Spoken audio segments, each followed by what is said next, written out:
I went to London to ask people the question, how's Brexit going after 5 years? And specifically, I went to King's Cross, Keir Starmer's constituency. Hello. To ask people there whether or not they had a message for the government and whether or not they had a message for Nigel Farage. We're interviewing people about Brexit today. What are your thoughts as it's the 5-year anniversary? I think it was implemented as if Project Fear was a to-do list. Brutal. How do you think Brexit's been going? I think it's a total disaster. I was in Spain last week and trying to just get into EU countries now is horrendous. You're treated, second-class citizens in queues that you used to just breeze through. I think I'm mostly sad for all of the people who are, teenagers or in their early 20s now that can't go and work or live abroad. Like, it's impossible for them. And I think it's so short-sighted. There have been so many problems. Overall, for me personally, it's the travel, but I have not seen any benefits. I think it was completely missold and a disaster, honestly.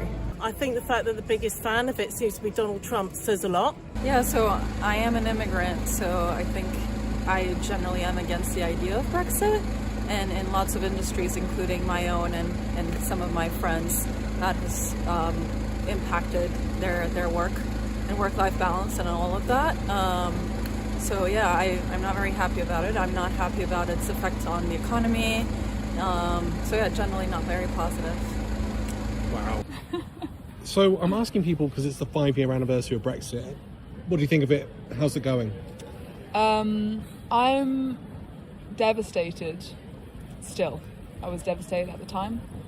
I'm a musician, so my work is quite dependent on traveling, and I feel very sad about it. You take it just by hospitality and even outside hospitality, all the experience with NHS, with all the nurses, all the doctors, predominantly coming from Spain or Italy, Greece as well. I'm from Greece myself, so I've seen groups of friends that used to work here years back, and that workforce feels gone now.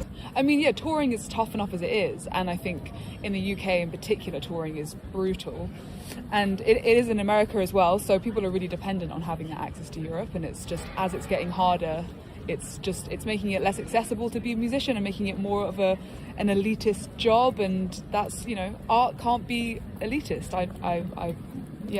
Everyone has to have it.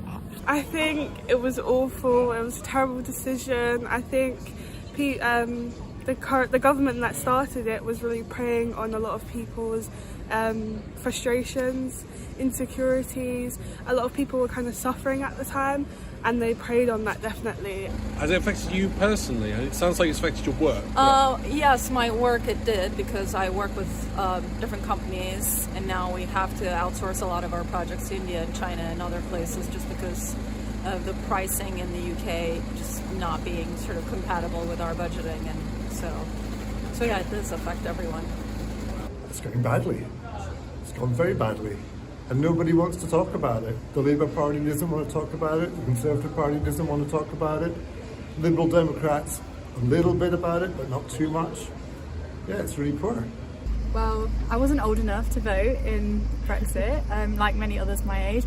I don't think it's going well from a personal and a factual point of view, but I have friends that can't live in the same country as each other, might have to choose one or the other, they can't get visas, they can't get jobs.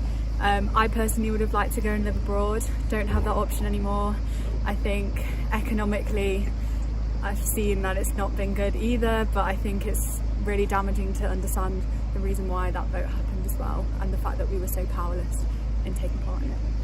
And I noticed that the person who brought in European human rights was Winston Churchill, and that my grandparents did not fight in the Second World War against the Germans to watch it happening here. Has it affected people around you that you're aware of?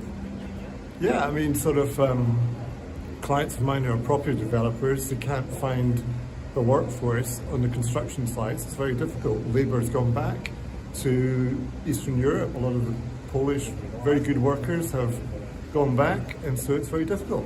Where's the manpower to build? We talk about wanting to build 1.5 million houses in the next 5 years. But where's the workforce to do it? It's limited. It was short-sighted. I think, you know, obviously the generation that voted for it, it's a shame. Like, they're not going to be around for long.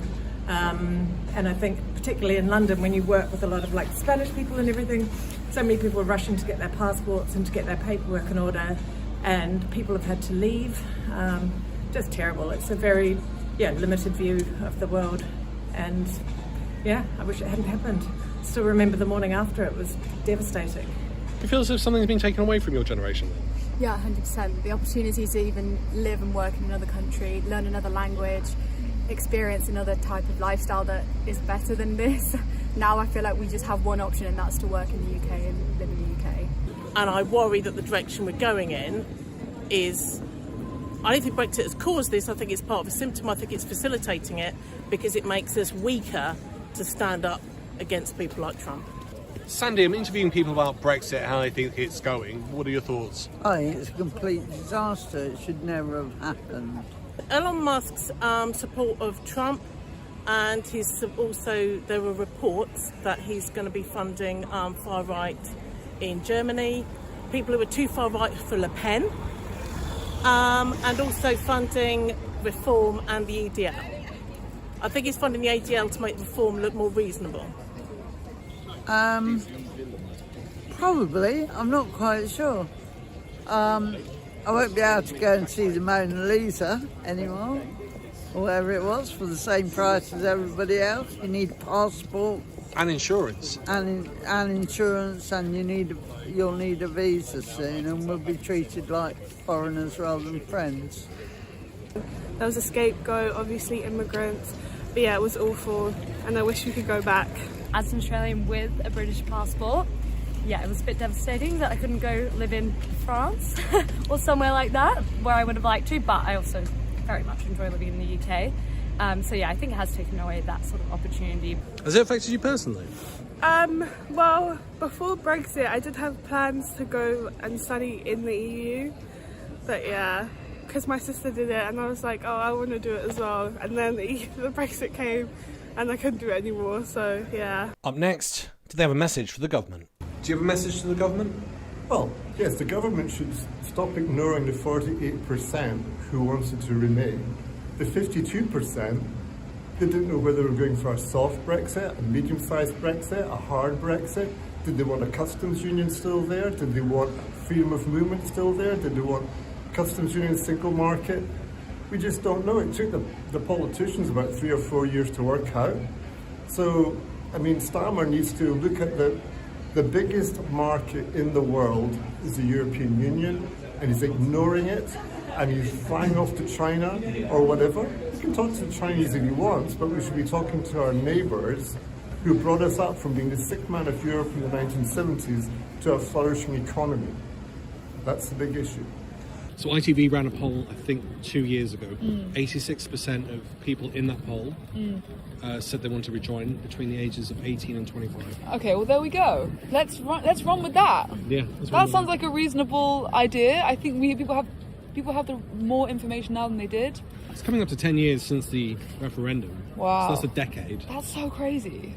Time flies. Yeah. Yeah. And it's all getting worse. No, that's not a good thing to say, but I somewhat true. Yeah, I think it's not looking forward. It's looking back and glorifying the past, which is not a good idea. No, and it seems to be the big push within parts of society at the moment. They're quite regressive. Mm-hmm. Don't change or think of a new solution. Go back to the old values and force everyone to come back with us. Yeah. That's pretty much how I've been looking at it. Yeah, incredibly uninspiring. And I think from everyone, I mean, I just want to see people looking forward, and I don't think there's enough of that going on. Rethink what should be put to a referendum and make sure everyone's educated before. Just to act as soon as possible. Don't wait to see which way it's going, because I think it's clear which way the wind is blowing now. Do you have a message for the government then? Yeah. Bite the bullet and get out. Be your message then to the British government? To reconsider Brexit, because I also think that it genuinely affected the economy, and I believe in the power of community and mixity and diversity, and that's what made London really inviting and welcoming and strong. So, and I feel that London lost a bit of that vibe. Oh, really? Yeah, over the last 5 years, I would say, yeah. Do you feel it's the vibe or it's the economy that seems I think it's less dynamic because a lot of people moved back to Paris or went to Amsterdam, for example, in different European cities. So, yeah, London was very attractive, and I think it lost some of that attraction because of Brexit. Sadiq Khan did an investigation into the effects of Brexit on London. He reckoned, and his committee reckoned, cost everyone living here about $2,500 to $3,500 per year. That's huge. Made you worse off. There's no two ways about it. Yeah. I really, really wish you guys would put us back into the EU, but if you can't, just give us some deal that will help us and catapult us back to where we were before. But yeah.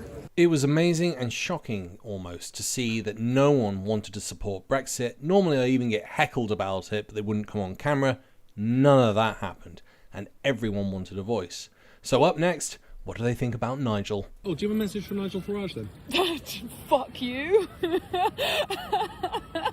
I was doing so well on my expletives. Do you have a message to Nigel Farage? Not a big fan. Stop lying. Are we allowed to swear? You can say whatever you want. Free speech.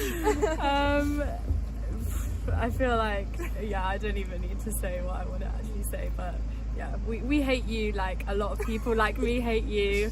I know he hates me too, because, for obvious reasons, but yeah. Yeah, we can see you for what you are. And do you have a message for Nigel Farage? Not printable. A message to the government? Oh no, sorry, a message to Nigel Farage. I don't want to be rude. You could say it in French. I doubt he'd be able to ever translate it. Maybe, stop, think of other people, don't obsess over your personal agenda and stop lying to people. Please stop hating on immigrants and please come back to England. What are you doing in America? If you're still in America, and also please let us know what you're doing with that money that you get from the Reform Party. He's been 7 times in 7 months. He's what? Yeah. Like gone to America? Yeah, 7 times. That doesn't even include then all the conferences he's done, which I think is 3 around the UK. Exactly. And then I was down there last week. There's a bus, a burnt out bus that's on the seafront that's been dumped there for about... In Clacton? In Clacton, Oh since my before God. Christmas. Wow. He's done nothing. Yeah, because I'm from Essex and the place I'm from, they voted Reform. So, I'm just curious to see what actually is going to be reformed and if, I asked 20 people in Clacton what he'd done for the area. Yeah, I only got he bought a house wow. in 7 Bought a months. house. He bought a house Wow. in 7 months. I feel bad for Clacton. You're welcome. I feel bad. So what do you think of that?